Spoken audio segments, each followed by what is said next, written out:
de hoje, Introdução ao Linux, Quebrando Mitos e Sua Influência com Android, com Rafael Pécora. Vou falar um pouquinho do Lab de Garagem, as novidades da rede social aí que a gente gostaria de destacar. O Eduardo dos Santos, que colocou lá o programa para estudo do Circuito Integrado 555, tão conhecido aí, tão usado, vale a pena lá conferir esse programinha aí que ajuda bastante. E um vídeo curioso aí do Sérgio Imperador, gramofone com HD velho. Como fazer lá um alto-falante, um gramofone usando um HD velho. Vale a pena dar uma olhada lá nesse vídeo que está bem engraçado, bem divertido e funciona mesmo. O nosso laboratório compartilhado aqui na Vila Mariana, em São Paulo. Então tá aí as fotos para mostrar o ambiente, como é que a gente desenvolve nossos projetos aqui, sempre num clima de amizade, de companheirismo, de compartilhamento.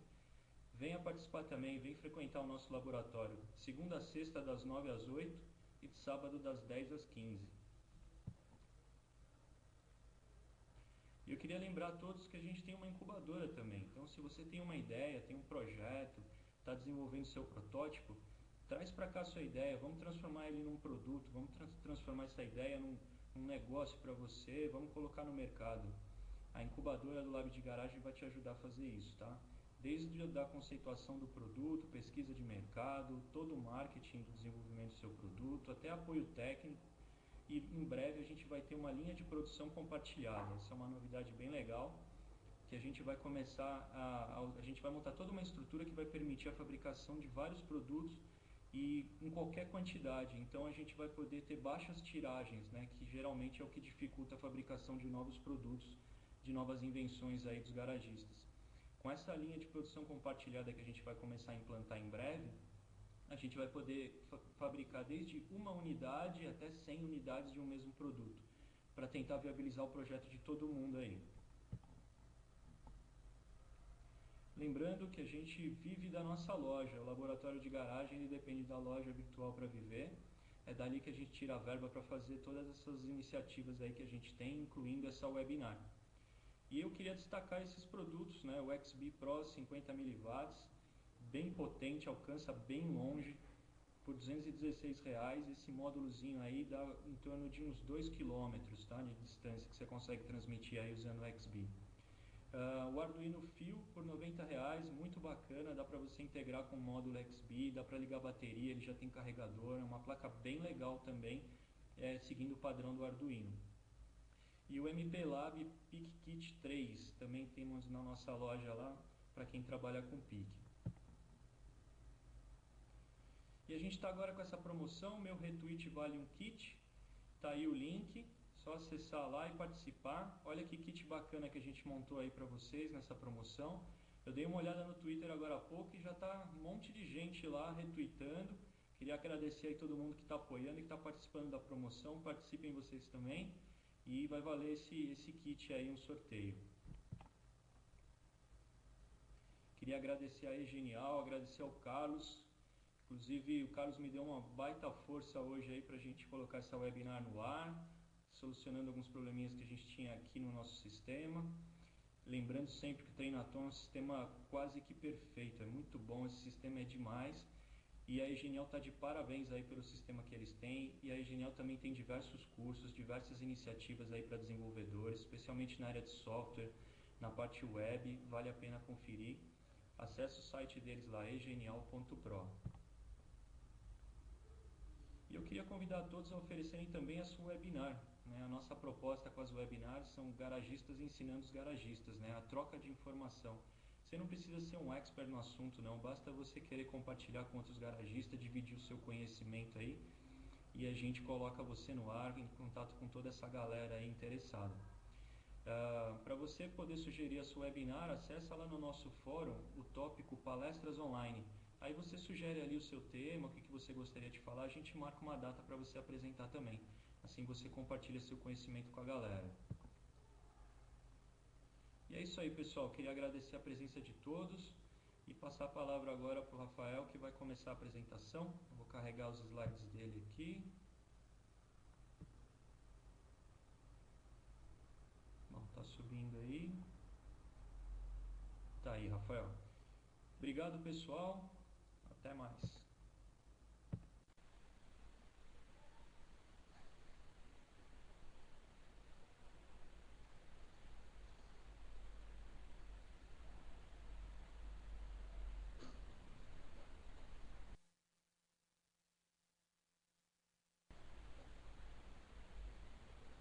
Boa noite, pessoal. Então vamos começar aqui a falar sobre Linux, quebrando o mito e sua relação com Android. Meu nome é Rafael Pécora, vocês tiveram uma breve apresentação aí do Marcelo, né, com o projeto aqui do Lab de Garagem, né? Ele que está apoiando também nessa iniciativa e dando a oportunidade aqui da gente falar um pouquinho sobre a parte de software, né, de sistema operacional, né? Vamos ver o que esse sistema tão fantástico aí tem para nos mostrar, né? Vou tentar ser um pouco breve, né? Porque o nosso tempo aqui é curto também, né? E vamos passar algumas coisas que talvez sejam muito interessantes, outras sejam só uma pincelada num determinado assunto, mas se vocês sugerindo perguntas, a gente interagindo, pode tornar um negócio bastante interessante. Então, vamos lá, né? O Linux ele é direcionado, né, a palestra, como ela não tem um público direcionado, ela é feita para todo tipo de público, né, que estiver aí nos assistindo, aí nos acompanhando. Então eu quero começar, antes de mais nada, com um incentivo para quem quer começar a utilizar o Linux, tá? Não importa se é para fins profissionais, se é para estudo, se é alguma pessoa de tecnologia ou se é uma pessoa de qualquer outra área, né? Então, os primeiros 5 pontos aí que eu quero botar em questão aí é o seguinte, né? Todo aprendizado, ele é árduo, né? Então, às vezes, pode ser que durante o aprendizado você sinta dificuldade, você fala, não, mas acho que isso não é para mim, né? Então, vamos tocar em frente, vamos tentar perseguir. Hoje a gente tem bastante ferramenta aí, né? Tem aí o nosso amigo Google para sempre estar ajudando a tirar dúvida de questionamentos que são dia a dia, né? Às vezes uma coisa que é corriqueira, que a gente está acostumado a usar em outro sistema operacional, como o Windows, ou para quem usa Mac, né? Como o OS X, né? Então assim, a gente vai falar um pouquinho de cada coisa, né? Vou tematizar e dividir bem o Linux para tornar para vocês o Linux uma ferramenta essencial para o seu dia a dia, né? Então, a segunda coisa a primeira que eu já falei, né? Todo aprendizado é árduo. A segunda premissa é querer mudar, né? Não basta só você assistir, ver bonitinho os slides, tudo funcionando, né? E depois você não chegar em casa e tentar quebrar, né? Esse mito, né? Fala, não, vou continuar usando o meu sistema aqui, porque eu já estou acostumado, eu já sei onde eu clico, eu já sei onde eu digito, né? E aqui a gente vai tentar mostrar de uma maneira bem genérica, né? Bem geral, que não é por aí, né? A gente pode quebrar aí alguns paradigmas aí que estamos acostumados, né? Desistir, gente, é para os fracos, então não vamos desistir. O Linux está aí, vai trazer boas ferramentas, vai trazer mudanças aí na vida de vocês que vocês vão falar assim, olha, o Linux é algo essencial para o meu dia a dia, algo essencial para o meu uso, para o uso no meus sistemas, né? É, Se você um dia, né, se tornar bom, né, nisso ou se tornar bom em alguma coisa, né, saiba que isso não dura para sempre, né? Então assim, a gente sempre quando aprende alguma ferramenta, né, hoje nós estamos falando de Linux, mas isso acho que vale para tudo, né? A gente tem que sempre procurar a autossuperação, né? Eu também não sou nenhum expert, né? Eu pretendo colocar aqui dividir um pouco do meu aprendizado e, claro, se vocês tiverem coisas a compartilhar, a gente vai trocando ideia, vai repassando, vai conversando aqui no webinar. E o aprendizado tem que ser contínuo, né? A gente nunca pode parar no tempo, né? Achar, bom, agora já sei tudo, já aprendi todos os comandos, já domino o Linux, não preciso mais aprender, né? Não é isso. O Linux também as ferramentas também vão se modificando, as necessidades vão sendo criadas, né? E aí a gente precisa estar sempre estudando, sempre continuando, tá? Não só com Linux, né? Mas com qualquer outro sistema. Mas como o nosso tema aqui é o Linux, vamos tratar aí um incentivo para vocês, né? Então eu coloquei aqui algumas frases aí de pessoas que eu gosto e uma até de autoria própria minha, né? Para vocês pensarem aí depois, né? Então vamos lá, né? A mente que se abre a uma nova ideia jamais voltará ao seu tamanho original, né? Então, quer dizer, você hoje está aqui, está vendo essa palestra, você está falando, pô, mas que coisa chata, o cara vai falar de paradigma, o cara vai falar de incentivo, né? Mas na realidade a gente precisa disso para ter uma vontade de querer estar sempre aprendendo, né? E de superar o nosso limite, né? Esse que é o grande legal aí de você trabalhar com um sistema livre, né? Você é livre para escolher, você é livre para dividir opiniões, né? Para concordar e discordar de algo, né? Não tem o certo ou errado, tem apenas as visões diferentes, né? Também tem uma frase que eu gosto muito do Charles Darwin, que é: o homem que tem coragem de desperdiçar uma hora do seu tempo não descobriu o valor da vida, né? Então isso é bastante interessante, né?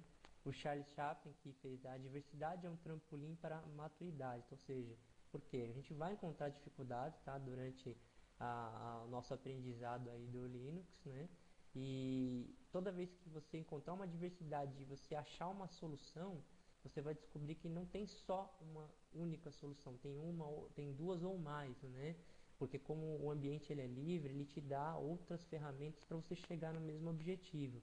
E aí você vai ganhando a maturidade com o sistema e vai gostando dele cada dia mais, né? Eu trabalho com Linux desde 2004, né? E trabalho com informática desde 95. Então, assim, desde então eu venho sempre procurando aprender, quebrar esses paradigmas, né? Fui usuário de outros sistemas operacionais e uso ainda, né? Mas assim, o que eu mais me identifico aí é o Linux, né? E triste é aquele que não tem alternativas, né? Eu acho que assim, se você não tem opções, se você não conhece as outras opções, né? Você é limitado àquilo que te mandam fazer, né? Ou aquilo que te proporciona, né? Então aqui a gente está tendo uma oportunidade de proporcionar um novo sistema, uma nova ideia, né? E de discutir, de dividir opiniões. Então, o que seria o quebrar paradigmas, tá? Quando se trata de Linux, né? Então, para quem não conhece, né? Paradigma vem da palavra grego, paradigma, né? Que significa um padrão, né? Um modelo, né? Dizem que o paradigma é só um pressuposto filosófico, né? Ele é só uma teoria.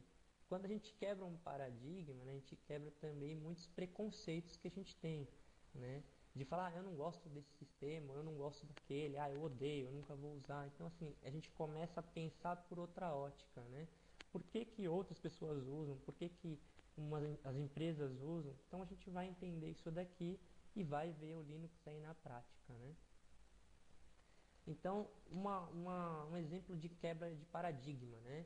No século XV, o Leonardo da Vinci, né, que ele é da era de 1428, se não me engano, né, foi quando ele nasceu, então ele é do século XV, portanto, né, ele foi um cientista, né, e foi um grande pintor, então ele tinha vários ramos do saber, né, ele dominava várias informações, várias técnicas, né, e uma delas foi a anatomia, né, e ele se preocupou com os sistemas do corpo humano, né?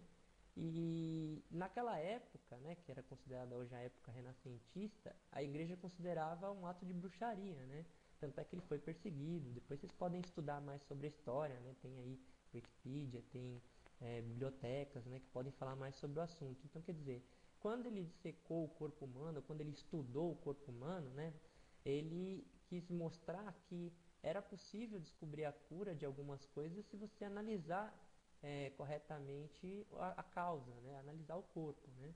Então assim, a igreja não permitia, mas ele foi lá e quebrou o paradigma, né? Ele modificou isso, né? Ele chegou e falou, olha, não, vamos tentar fazer dessa forma que vai dar certo, e descobriu várias coisas que são usadas na medicina de hoje, né? Então isso é um exemplo de quebrar paradigma, né? Então, se você hoje não gosta do Linux ou está aqui, fala, poxa, mas que palestra, né? Não tem nada a ver ainda, não falamos de Linux, nem começou nada. Tenta, né, quebrar esse paradigma, né? Vamos passar aqui o máximo possível de informações e compartilhar, né? Acho que essa é a ideia do mundo livre, do mundo open source, né? E aí, a quem se destina, né? Quando eu pensei em disponibilizar um pouco aí do meu conhecimento, né? Os estudantes, qualquer ramo, pessoa que estiver começando a estudar, é uma boa saída para não ficar utilizando sistemas assim, vamos dizer, de maneira pirateada, né? Você pode usar o Linux, que ele vai ter todas as ferramentas e até algumas a mais do que tem outros sistemas, né? Que são de ambiente fechado e pago, né? Administrador, economista, cientista, fotógrafo, cartunista, profissionais de saúde, né? Gente que trabalha com conteúdo, produtor de vídeo e, claro, né, profissional de TI que foi o grande cerne aí da popularização do Linux, né? Então a gente eu vou colocar alguns exemplos que servem para cada um desses ramos, né? Se você se encaixa, né? Ou também se não se encaixar, de repente você pode ter uma ideia e a gente pode discutir ou no chat, na parte de perguntas que eu vou disponibilizar aqui, né? Ah, mas será que eu trabalhando com tal área, tem algum software que eu posso usar, que não precise gastar, que não precise ser pirateado, ou uma solução alternativa? Você vai ver, a gente vai conversar. Se eu conhecer, eu vou procurar, se não, eu posso passar para vocês um link depois e a gente vai se conversando, né? É mais para fomentar essa ideia de você querer usar e quebrar esses paradigmas, né? Então, como que o Linux começou, né? Vamos pôr a mão na massa aí um pouquinho, né? O Linux começou com uma ideia do Linus Torvalds, tá? Que ele é um finlandês, tá? Ele é até recente, né? Se você for ver comparado com outros sistemas operacionais, né? Ele começou em 5/10/91 e era um projeto pessoal do Linus Torvalds que ele via como sucessor do Minix. O que era o Minix, tá? Era um sistema criado por Adrian Tenenbaum, que ele via uma ideia de colocar sistemas operacionais, inteligências, né, dentro de equipamentos, né, dentro de equipamentos eletrônicos, né. A ideia era o que a gente chama de embarcado, né. Quando a gente fala em software embarcado hoje em dia, é porque você compra um hardware, seja ele qual for, um celular, um tablet, né, que hoje é bem difundido, né, ele já vem com um sistema dentro, né? Ele já tem uma inteligência, ele não faz só uma tarefa ou não faz só uma tarefa por vez. Então essa era a ideia dele, era criar um núcleo, né? Uma central onde tivesse todos os comandos básicos para que aquele sistema funcionasse em qualquer tipo de dispositivo, né? E aí, só que assim, ele, na época, como ainda não existia não era difundido, não tinha essa ideia ainda de celulares, né, de dispositivos móveis, tinha esse software embarcado para alguns equipamentos eletrônicos, né, para serem colocados, por exemplo, num chip já de computador, né, que a ideia dele era já sair o computador com o Linux, né, e não ele instalado numa máquina, né. Só que isso talvez não teve um foco muito bom visto pela indústria, né? E aí teve um cara que esse sim fez com que o Linux fosse disponibilizado e aberto, né, para todo mundo. Que ele fundou o projeto GNU, né? O que significa a sigla GNU? É GNU Not Unix, né? É um acrônimo que ele encontrou para dizer que era um projeto que era baseado em Unix, né? Porque o Linux ele é baseado em Unix, né, mas que não era efetivamente o Unix, que era aquele software utilizado em mainframe, em grandes computadores da época, né. A ideia do GNU era o quê?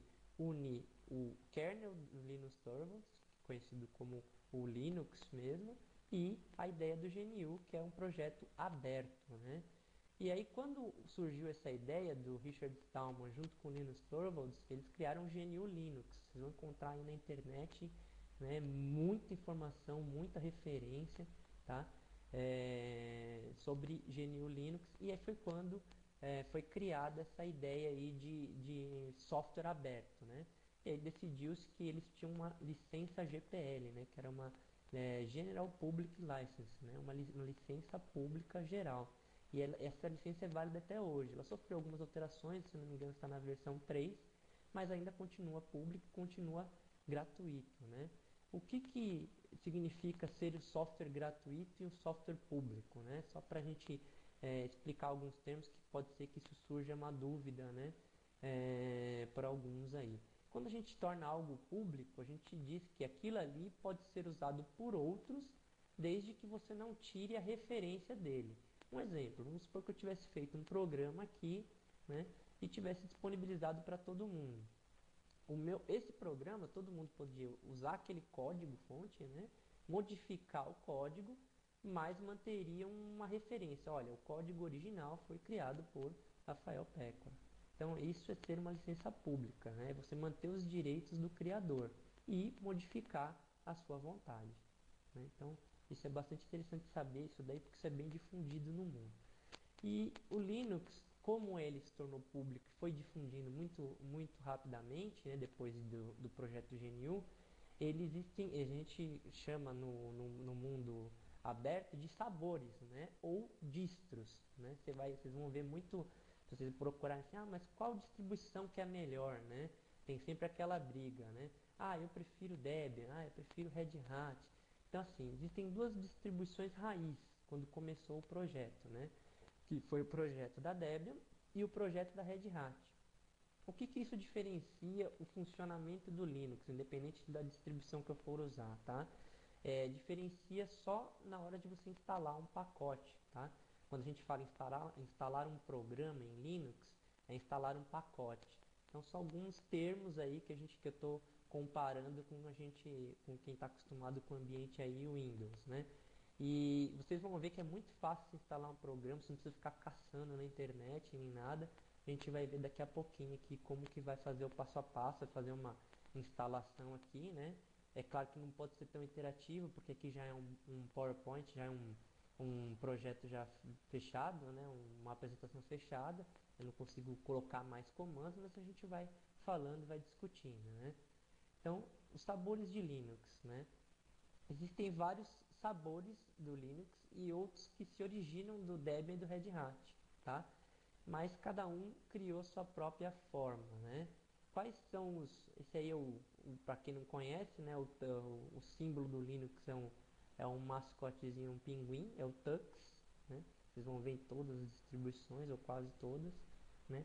E aí, quais sabores de Linux que tem, né? Aqui está um pouquinho pequeno, não sei se vocês estão conseguindo ver. Eu dividi em RPM Based, Debian Based e Non-Based. O que significa isso? Deixa eu ver se eu consigo colocar uma setinha aqui, vocês devem estar vendo aqui, né? RPM Based, Debian Based e Non-Based. O que significa isso? Nessa primeira coluna, são todas as distros ou sabores de Linux que foram derivados do RPM, ou seja, do Red Hat, que foi a primeira distribuição feita nesse sentido, né? Então nós temos o CentOS, que é um projeto muito difundido, inclusive tem comunidades no Brasil. A OpenSUSE, que é da Novell, tem opções gratuitas e pagas, né? A Fedora, que também é um projeto bastante difundido, né? Para quem gosta aí de RPM, que a gente vai entender daqui a pouco o que é. E tem as em Debian, que é a Debian, o Ubuntu, o Knoppix, o Kurumin, que eu não citei aqui, né? Todos esses são baseados em Debian. E tem algumas, de alguns outros mais saudosistas, né? Que não são baseadas em nenhuma delas, que é o próprio Slackware e o Gentoo, né? Que são versões de Linux aí que a pessoa tem que fazer tudo na mão, tem que ter um conhecimento muito bom. E eu falo para vocês que não existe melhor ou pior, existe apenas o diferente, né? A diferença é que quando você começa com uma distribuição non-based, né, que ela não tem uma raiz definida, você tem que pegar os pacotes de cada segmentação, né, de hardware, os módulos, tudo, e você tem que ir instalando manualmente. É difícil? Não, não é. Basta entender um pouquinho de hardware, né, e aí a pessoa consegue também chegar nesses sistemas aqui e instalá-los, né, na sua máquina. Como a gente está fazendo uma palestra, né, eu estou fazendo uma palestra para ser um ambiente bem livre, né, bem fácil, né, e difundir o Linux, que essa é a grande ideia, né, eu vou usar um sistema denominado Ubuntu, porque hoje é o que tem a maior comunidade aí no Brasil e está bem difundido no mundo também. Tem vários projetos, tá, de Ubuntu, que são subprojetos deles, né?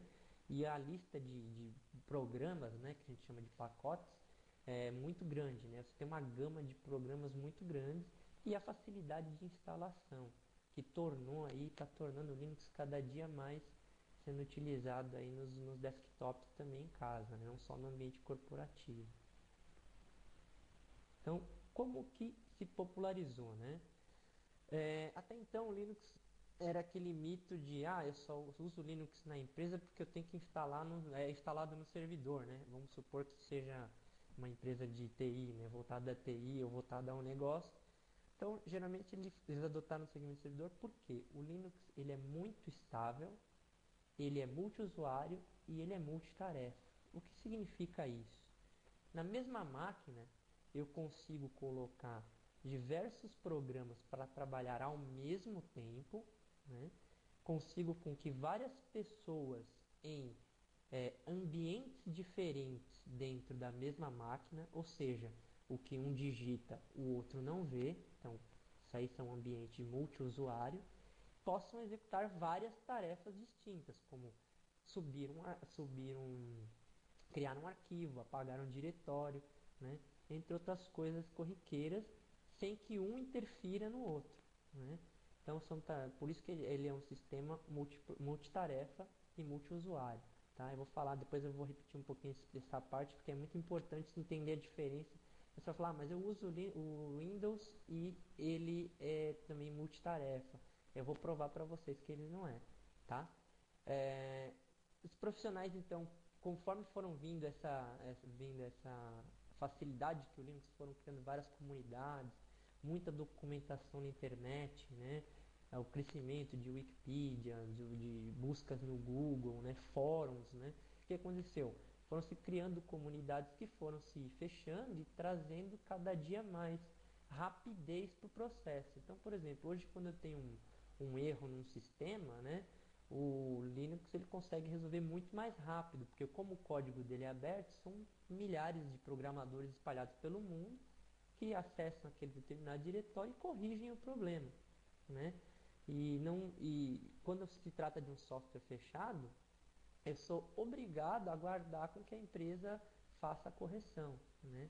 Então, assim, ao fato dele ser aberto vai facilitar também a programação dele, né? O desenrolar do dia a dia dele. E aí o Ubuntu foi uma das mais, está se tornando, né? Ainda não terminou, né? É um projeto que não acaba nunca, né? Mas assim, que está sempre se inovando, né? Eu penso assim, não existe finalização, e sim inovação, né? Então o Ubuntu está cada vez mais amigável, cada vez mais fácil de usar e de instalar. Novamente, a gente está tratando aqui de uma palestra para um público diferenciado. Se fosse para um público de TI, talvez fosse direcionado a um outro tipo de escopo. Se fosse para um pessoal de administração, um outro diferente. Né? Porque hoje em dia quem quer, a pessoa quer chegar, ligar o computador e utilizar. Né? Mas como hoje tem muitas empresas que já estão implantando o Linux no sistema operacional e sendo uma opção de venda aí no mercado, né? Vocês veem muitas Linux in a box, né? Dentro da caixa já sai com o computador com o Linux pronto para usar. E as pessoas ficam, mas é difícil. Mas eu não entendo as telas e tal. Então a gente vai quebrar esse mito aí e vai tentar fazer com que ele se popularize ainda mais, tá? A gama de softwares dele aumentou muito, tá? Então, antes você falava assim, eu quero, por exemplo, um software que eu possa fazer uma planilha. Antes você só tinha uma opção, hoje você tem vários, né? Eu quero uma edição de vídeo, porque eu trabalho muito com os vídeos da minha casa, eu gosto de criar muitos vídeos, ou eu trabalho mesmo, faz parte do meu negócio, né? Editar vídeos, fotos. Hoje também tem uma gama de softwares excelente e tão bom ou melhor do que muitos softwares pagos, tá? Não estou querendo valorizar aí o Linux, não. É que esse realmente é um projeto bastante interessante, tá? É muita gente trabalhando, vocês podem ver lá mesmo, por exemplo, no caso do Ubuntu, né? Vocês vão poder ver aí o tanto de pessoas que trabalham para manter essa comunidade aí no ar, né? E ele tem a facilidade de uso. Você terminou de instalar, você não precisa fazer mais nada.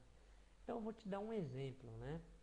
Supondo que hoje você fosse instalar um Windows. Você comprou um micro, foi instalar o Windows, tirou ele da caixa, né?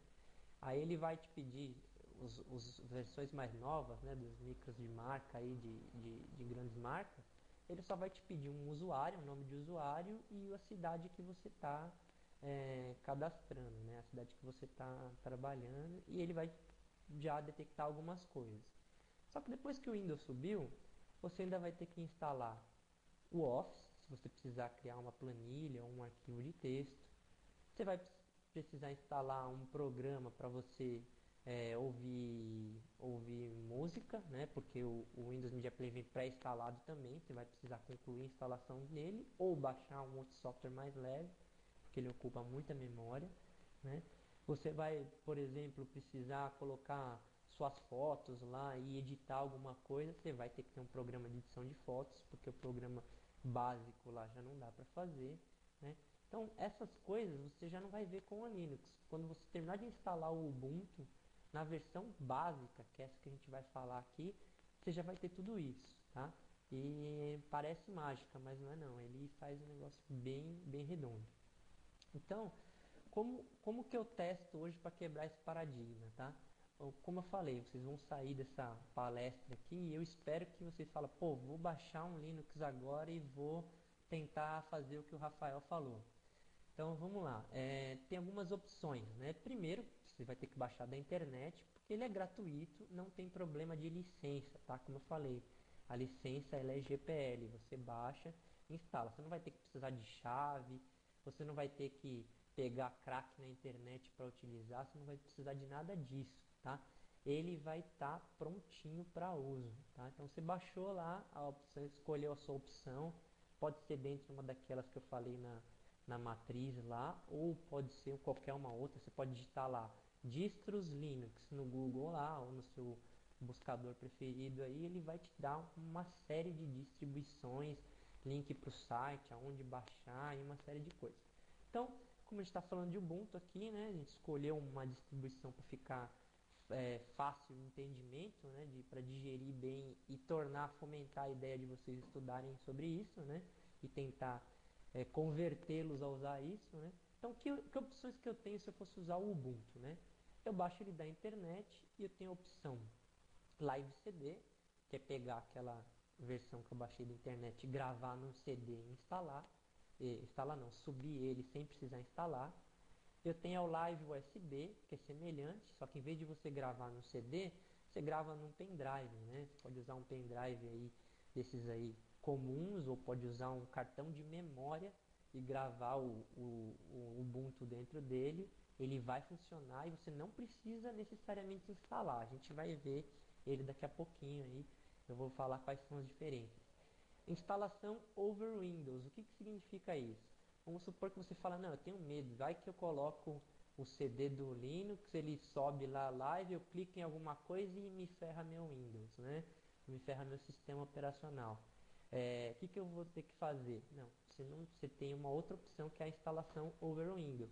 É um programinha que você baixa, vai ter também lá no site do Ubuntu, né? Que ele vai te falar, Ubuntu for Windows, né? Você vai baixar como se ele fosse um programa de Windows qualquer, como se ele fosse um tocador de MP3 ou um tocador de DVD, né, um player de DVD, e vai instalar, e ele vai aparecer uma barrinha do Ubuntu lá em cima da barrinha onde tem a barra do Windows. Geralmente ela fica na parte inferior, a do Linux fica na parte superior, né?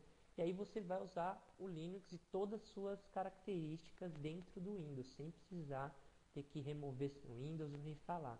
Então é uma ótima opção para você estudar, tirar dúvidas. Ele funciona com todas as funcionalidades que o sistema tem na versão instalada.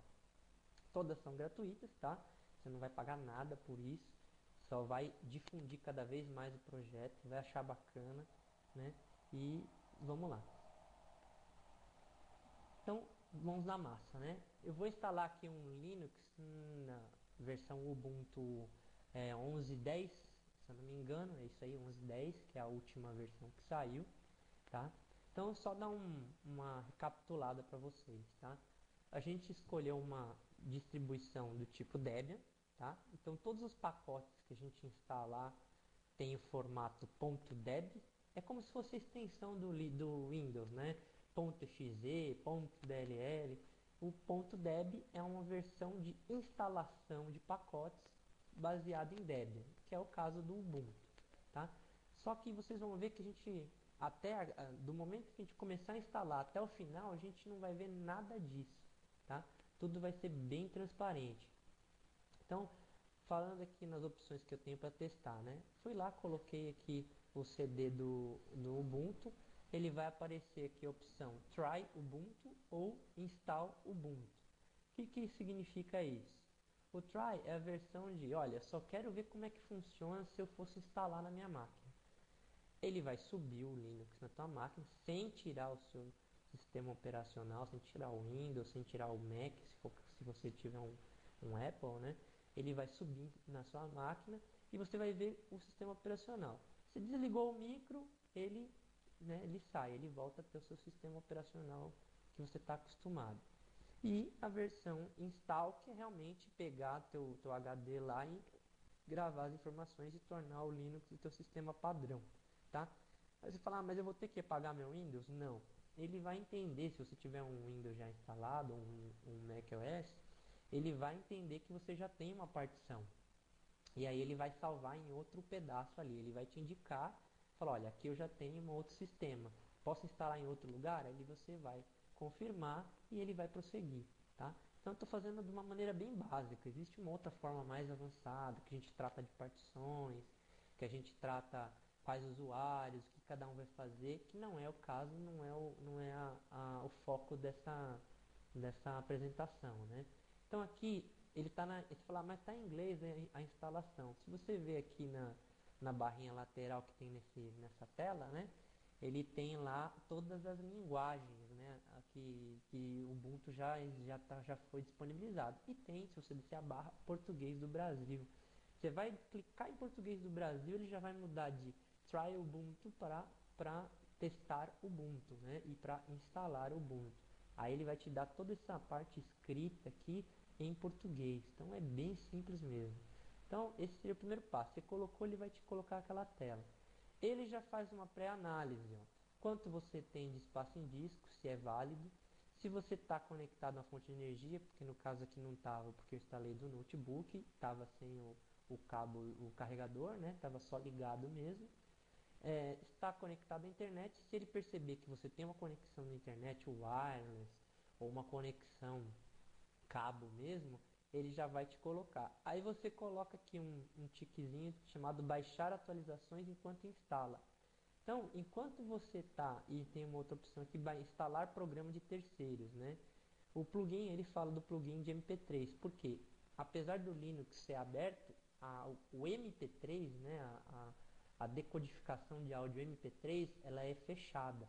Então você precisa de um codec, né, que é um adicional para que você possa tocar seus MP3. Então, quer dizer, você não vai deixar de ter seus MP3 funcionando por causa do Ubuntu. Você instala um plugin, ele vai funcionar perfeitamente legal, nada de fugir da legalidade e das licenças, né? Se colocou ali baixar atualizações, ele vai instalando.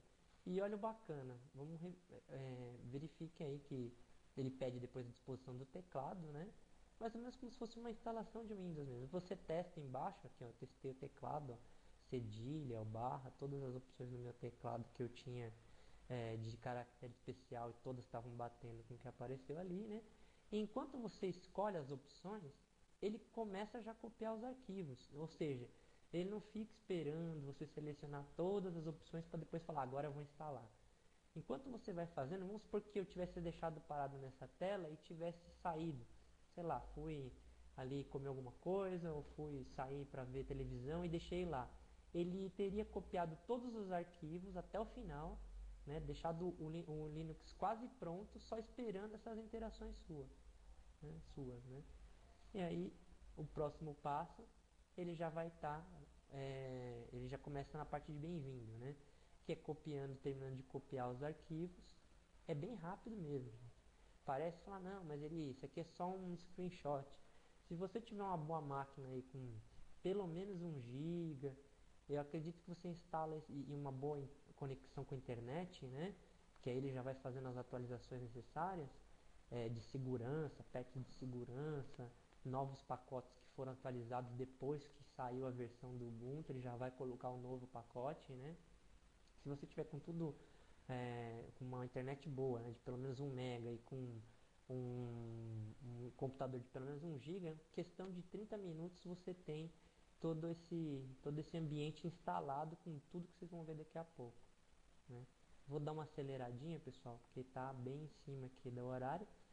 Aí ele vai enquanto você vai fazendo, observa aqui embaixo, ó, baixando o pacote de idiomas, ó, 3 minutos e 22, né? E ele vai te mostrando todas as ferramentas que o Ubuntu tem, né, para te ajudar, enquanto ele instala. Você pode ler, pode deixar ele ali e ele faz sozinho. Ele instala os pacotes, pode ver que já estamos no passo 8 já. Até agora, a única interação que a gente fez foi até o passo 3, depois ele fez tudo sozinho, né? Ele tem um passo que não está aqui, porque eu não consegui pegar o screenshot na hora, né, que foi bem rápido, que é o passo de pedir o nome de usuário, que também é um passo a mais só também, não tem mais nada além disso, né? Ele começa a instalar o sistema, te mostra que você tem interação com redes sociais, né? Então, tudo que você usa hoje, você tem uma opção ou mais opções para Linux também, tá? Aí na parte 9 ele já está terminando de instalar o sistema, pode ver que a barrinha já está quase no final. E na parte 10 ele só pede para você fazer um reinício, né? Na hora que você reinicia, você tira o CD ou o pendrive ou o SD card, né? Se você estiver usando um SD card à parte, retirou, ele já vai começar a subir. Questão de 30, 40 segundos já está tudo no ar. E o que você ganhou com isso? Você ganhou um sistema operacional completo, que já vai estar com uma série de opções para você utilizar. Aí você vai falar assim, mas eu não estou acostumado com a tela do Linux, né? Ou do Ubuntu, ou do Fedora, ou do OpenSUSE, que cada um tem a sua característica, né? Mas aí eu vou te dar aqui, ó, alguns exemplos de desktop. Então lá está instalado, está prontinho para usar, né? Então, na hora que você terminou de instalar, você já tem uma gama de softwares instalados. Ó. Pode ver aqui que no exemplo do screenshot que tem aqui, né? Eu já tenho acessórios, já tenho alguns joguinhos, né? Quem gosta aí de se divertir nos momentos de tédio, né? Tem alguns joguinhos de carta, de cobrinha, algumas coisas assim. Você pode baixar outros jogos na internet também. É tranquilo, mesmo esquema, tá? Ele já tem um gerenciador de fotos, ó. Já tem um gerenciador para scanner, se você tiver scanner na tua máquina, já vai detectar. Tem software para internet, que já vem com Mozilla Firefox na última versão já que tiver atual. Hoje nós estamos na versão 7, a Ubuntu 11.10 já vem com a versão 7, né? Então já instaladinho, bonitinho. Já vem com o Office, gente. Mas que Office é esse? É o Office da Microsoft? Não. É uma suíte livre, né, que é chamada OpenOffice. Nele você tem planilha, você tem apresentação, que inclusive, se vocês repararem aqui embaixo está escrito Ubuntu na apresentação, foi feita com ele, essa apresentação, né, que é o apresentações do OpenOffice, né. Tem a planilha, que serve como um exemplo de Excel, né. Tem a parte de som e de vídeo, se você quiser assistir um DVD na sua casa, lá no seu notebook, né? Você pode colocar lá, ele já vai rodar automático. Já tem o software, ele vai te perguntar, olha, deseja assistir, deseja ver o conteúdo, mesmo esquema que está acostumado em outros sistemas, né? Se você tiver um diretório já que você coloca os seus MP3, né, já colocando os seus MP3, ele já vai detectar aqui e já vai te classificar o software que ele usa por padrão, que é o Readme Box.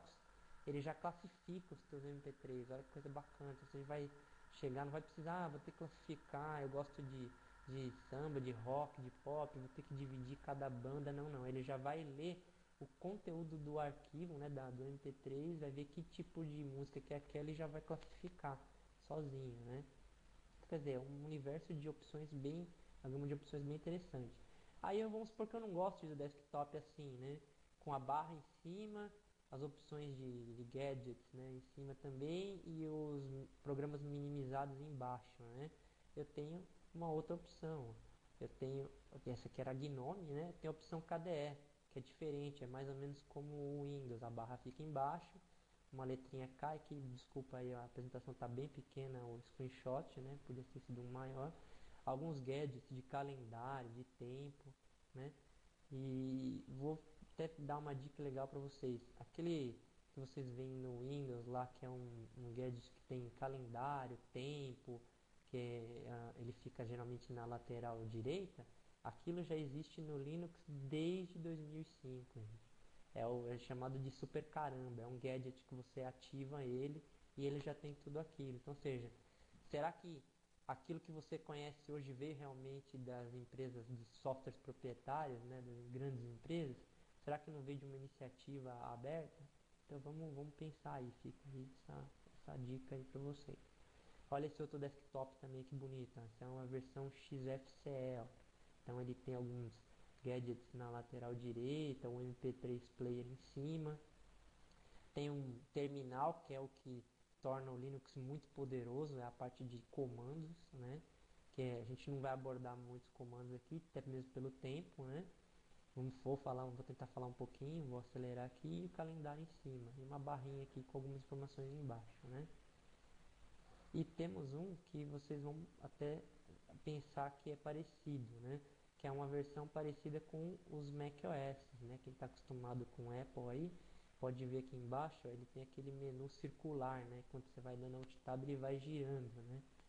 Então, quer dizer, tem vários tipos de desktop. Se você quiser um desktop parecido com o Windows, tem um tema que é parecido com o do Windows para você, até você se acostumar com os itens na tela, né? Com as opções. Então, são ferramentas poderosíssimas, né? É aquilo que eu falei, triste é aquele que não tem opções, né? Então, no Linux você tem muitas opções, você pode mudar do jeito que você quiser, se quer a barra em cima, embaixo, do lado. Aí você pode falar, mas no outro sistema eu tenho também. Ah, mas no outro sistema você não tem a escalabilidade e a velocidade que tem esse, né? Você consegue fazer muito mais coisas no mesmo tempo. Eu consigo ter 4 desktops, cada um com uma área de trabalho diferente, um fundo de tela diferente na mesma máquina, né? No mesmo usuário. Eu posso ter um outro usuário que tenha outros desktops também funcionando ao mesmo tempo. Então, quer dizer, é multi-usuário mesmo. Ele consegue fazer várias coisas, consegue fazer várias pessoas ao mesmo tempo. Então, para quebrar esse mito, né? Para quem é aí alguma dessas áreas, né, neurociências, medicina, ou da área de editoração, né, e redes, a gente tem vários softwares, vários projetos que hoje existem em Linux, tá? Vou falar um pouquinho de comandos. Falei bastante aí, né, durante a apresentação, as diferenças entre um sistema operacional e outro, né? E aí aqui, ó, quem mexe aí com ciências, né, com a área de ciências, a gente tem aí o projeto Genoma e o Millennium, que todo mundo acha, né, que são softwares Windows, aquela coisa, mas não, estão enganados, né?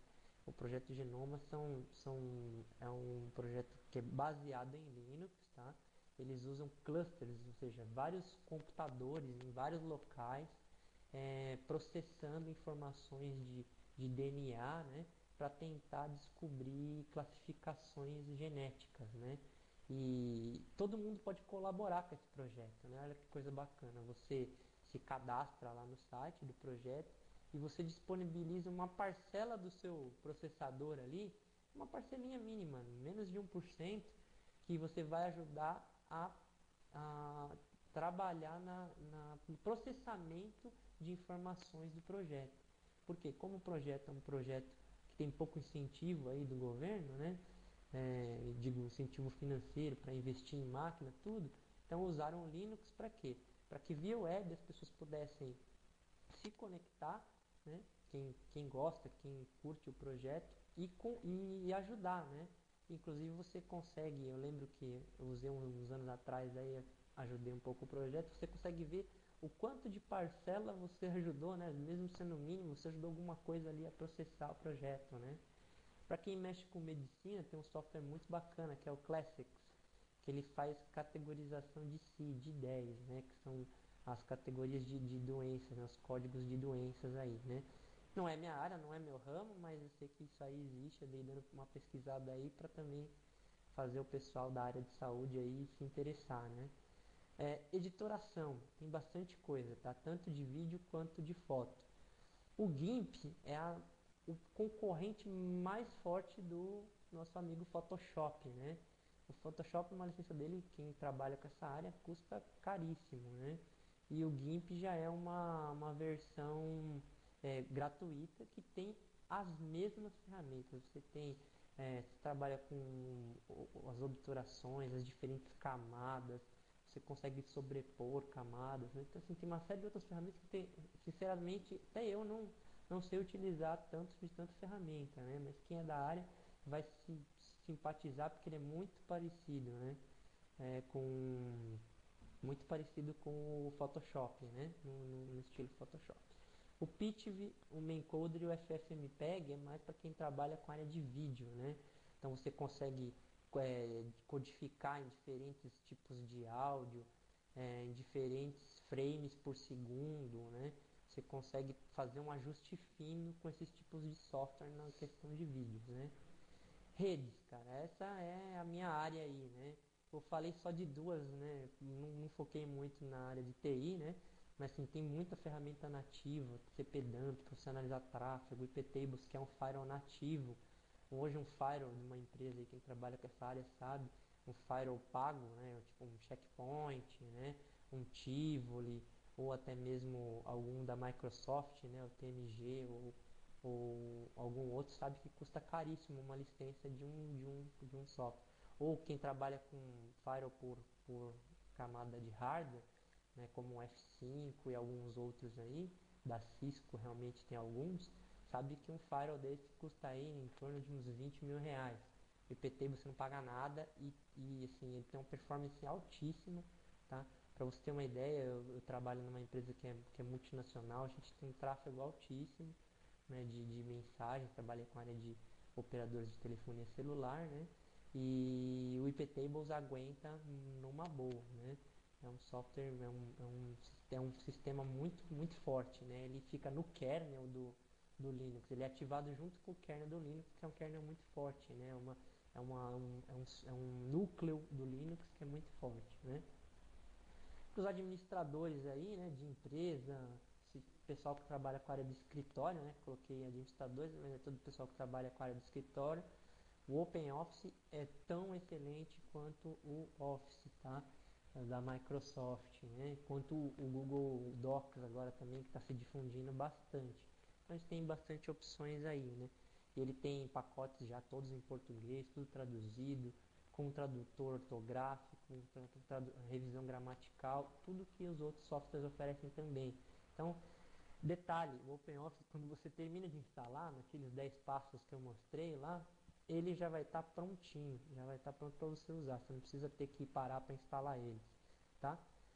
Quem gosta aí de rede social, de interação com as outras pessoas, né? Temos o Skype. Quem acha, mas será que eu tenho Skype? Será que eu tenho outras ferramentas para usar? Tem Skype, tá? Tem MSN para Linux também. Tem gerenciadores de redes sociais, né? Como o GeoWeber, que é usado no Ubuntu, né? E comandos, tá? O que significa? Isso aí eu queria abordar um pouco mais, mas vamos deixar esse ponto para o final, que aí eu quero abrir uma área aí de perguntas, né? Diferenças entre os sistemas operacionais, né? O que é o sistema operacional? É aquele software, né, que a gente instala para que ele gerencie todas as outras tarefas que a gente precisa. Ele suporta todas as outras tarefas, né? O, o Windows é um exemplo de sistema operacional. O Unix, né, é um exemplo de sistema operacional. FreeBSD, BSD, tem vários exemplos de sistema operacional. O OS X da Apple, né, é um sistema, até uma coisa interessante, se vocês quiserem saber, pesquisar, o OS X da Apple é baseado em Unix, né, que também é baseado no mesmo kernel aí que a gente está falando, né. Então é bastante interessante vocês procurarem aí, saber o que é isso daí. Desktop 3D, tá? Hoje em dia se fala muito de tecnologia. O que significa esse desktop 3D? Né? A gente pode fazer um cubo e dentro desse cubo, em cada face do cubo, né, do meu desktop, eu tenho uma tarefa diferente trabalhando, tá? Então você imagina aquele cubo mágico, né, que a gente está acostumado a ver, né? Dentro de cada parte do cubo eu consigo colocar uma tarefa. Numa eu ponho um vídeo para rodar, no outro eu ponho uma planilha que eu estou lendo, na outra eu coloco internet, e na hora que eu vou interagir com eles, com apenas alguns comandos de teclado, né, Alt Tab, né, essas coisas, eu consigo interagir com qualquer um dos lados do cubo, né? E o Linux não para, ele funciona com uma performance excelente, ainda mais se você tiver uma placa de vídeo boa, porque quem vai estar processando esse desktop 3D é a placa de vídeo, né? Então tem várias opções, dá uma procurada aí em softwares, ele já vem nativo, quando ele detecta que a sua placa uma NVIDIA ou uma Radeon, né? Ou até mesmo placas mais genéricas, como essas que vêm nos notebooks já embutidas, né? Ele já detectou que tem o OpenGL, né? Que é a função de Graphic Layer, né? Que é camadas de gráfico, ele já ativa para você por padrão. Aí depois você só otimiza os comandos. Você fala, eu quero que o Alt Tab muda de janela, eu quero que o Alt E muda de programa. Você coloca como você quiser, tá? Barra de gadgets é aquilo que eu já falei. Vocês acham que isso é novo agora, né? Com a revolução aí do iPhone, tudo gadget, os telefones aí com Android, né? Quem tem gosta muito de ter os gadgets de tempo, né? Ou quem mexe com economia, tem aqueles de ações, né? Então assim, isso já existe há muito tempo no Linux, tá? Vocês procurem aí o Super Caramba, tem outras opções de gadgets também, digita gadgets para Linux no seu buscador aí, você vai achar um monte de coisa, tá? Estourou? O pessoal, tô com o tempo estourado. Deixa eu só ver se eu consigo abrir uma... Consegue abrir pelo menos uns 5 minutos de perguntas, não? Tá. É, tinha algumas coisas a mais para falar, pessoal. Eu peço até desculpas aí, porque acho que eu estendi demais alguns assuntos, né? Queria também falar da parte de comandos, que é muito interessante. Se alguém se interessar aí, pode me procurar, tá? Depois aí eu deixo meus contatos. Se alguém tiver alguma pergunta, a gente tem aí uma área de 5 minutinhos aí. Usa a opção do bonequinho com a interrogação aí.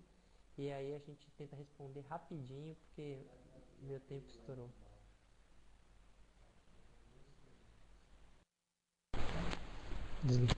Bom, então aqui vendo a seção de perguntas, né? A primeira pergunta aqui do Felipe Garcia, né? No laptop HP, o Windows 7 já utiliza 4 partições primárias. 2 delas são recovery e gostaria de saber se poderia apagar, reparticionar em uma primária livre, instalar o boot e a outra criar várias partições lógicas para o swap, home e /bin. Bom, na realidade, sim, se você já tem 4 partições primárias, né? Uma delas você vai ter que se desfazer, né? Porque senão na hora que ele sugerir, ele vai te falar que você não tem mais partições primárias para trabalhar, Felipe. Então, assim, primeiro você tira uma delas, né? Acredito que ou alguma está duplicada aí, porque 2 de recovery no HP não tem muito sentido. Você vai ter que tirar uma delas. E na hora que você subir o Ubuntu, ele já vai te sugerir instalar ali e nele dessa ele particiona para o swap, para o /home. E você pode fazer um particionamento assistido, é melhor. Tá, o Fernando perguntou aqui, né? Rafael, já tenho o Windows 7 rodando, porém com 100 GB livre, no qual quero instalar o Ubuntu 11.10. Preciso trabalhar com particionamento na mão ou o Ubuntu irá reconhecer o espaço livre e sugerir a instalação nela? Qual o tamanho aproximado do Ubuntu já instalado? Bom, vamos lá. Como você tem 100 GB livre, vai ser easy, Fernando. Você vai pegar, colocar o seu Ubuntu lá, seja CD ou um pendrive, né? Como eu sugeri, ele já vai reconhecer essa partição e ele vai te sugerir, né? Ele vai te sugerir uma partição de swap, que é uma área de memória virtual que ele usa para quando a memória física está estourada, né? O que é muito difícil, mas ele sempre pede, né? E vai te sugerir uma partição separada para o home, para você poder guardar os seus arquivos. Se um dia você precisar formatar, você não formata aquela partição, você formata só a partição raiz, né? Você não vai ter esse problema. Então dá para instalar sim, pode mandar o Ubuntu que você vai conseguir. Quando eu ligar meu computador, eu continuarei podendo escolher qual sistema operacional vai rodar, Windows ou Linux? Pergunta do Álvaro Barata. Sim, você vai poder sim, Álvaro. Inclusive, ele aparece um gerenciador de inicialização que é chamado Grub, né? Ele vai te aparecer a primeira opção, como ele vai instalar o Linux, né? Já tendo o Windows, ele vai aparecer como primeira opção o Linux, tá? Depois uma partição de recuperação do Linux, em seguida a partição do Windows que você já tem. Então ele não vai apagar nada do que você tem, tá? Ele vai te dar a opção de você escolher. Se você quiser depois mudar, no grupo você tem a opção de escolher quem é o padrão. O padrão eu não quero que inicialize o Linux primeiro, eu quero que inicialize o Windows. Aí ele vai, toda vez que você ligar o seu computador, ele já vai ligar no Windows, tá? Cristina Amazonas. Meu Ubuntu 11.04 foi dado upgrade para 11.10, mas eu detestei o novo desktop. Como faço para voltar à versão anterior 10.04? Tá, legal. Uma pergunta bem pertinente, Cristina. A gente não recomenda, tá? Eu pelo menos não recomendo voltar à versão anterior, mas eu recomendo você utilizar um outro tipo de desktop. Como assim? O Linux ele pode usar eu posso usar vários gerenciadores de janela, né? O gerenciador de janelas que o Linux está usando agora, o Ubuntu, é o Unity. Você vai ver na internet, você vai procurar muita referência sobre ele. Eu também particularmente prefiro o GNOME ou o KDE. Então na hora que você for na tua linha de comando lá, né, você tenta virar usuário root, né, sudo su, você vai virar usuário root e fazer um apt-get pedindo para instalar o KDE. Ele vai te instalar todos os pacotes e na hora que você tentar entrar com o seu usuário, ele vai te perguntar se você quer o Unity, que é a versão do novo desktop, ou se você quer o KDE, que é uma daquelas opções que eu mostrei lá de vários tipos de desktop. Acho que é bacana. Bom, pessoal, tem várias perguntas aqui ainda, mas infelizmente o tempo estourou mesmo. Eu gostaria muito de falar da parte de comandos, que tem coisas excelentes para dizer, mas eu agradeço aí a visita de todos, né, e a oportunidade e a paciência aí de terem ficado me escutando aí mais de uma hora. Tá? Só um minutinho, deixa eu só ver aqui com o Marcelo como é que eu faço aqui, tenho uma dúvida.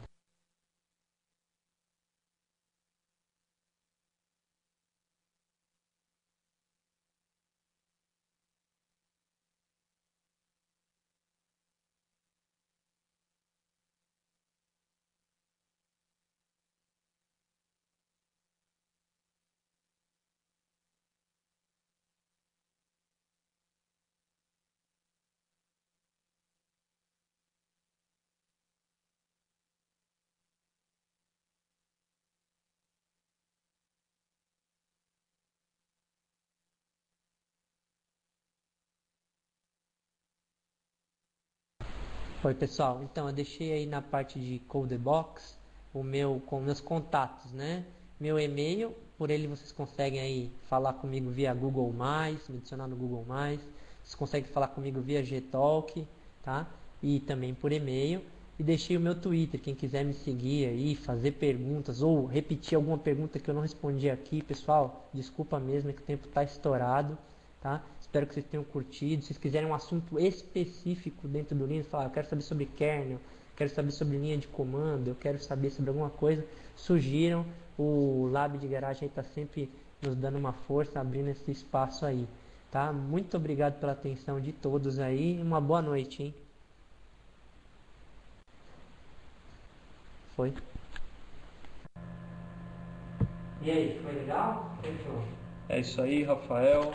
Obrigado, cara. A galera curtiu pra caramba. Aí, quem curtiu, coloca o polegar pra cima aí, positivo. Olha lá. 20, 22, é isso aí, tá subindo. E a galera tá pedindo aí a segunda parte, Rafael. Vamos fazer outra webinar aí com certeza. Acho que o Rafael vai curtir fazer mais uma.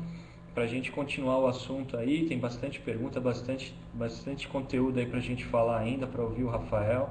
O pessoal elogiando também a maneira didática que ele ensina aí, muito bacana.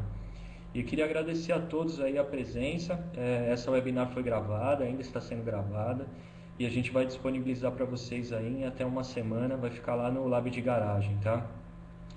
E é isso aí, pessoal. Muito obrigado pela presença e até a próxima. A gente vai encerrar a sala em 10 segundos aí para respeitar o patrocinador. Valeu, galera. Obrigado, Rafael. Abraço.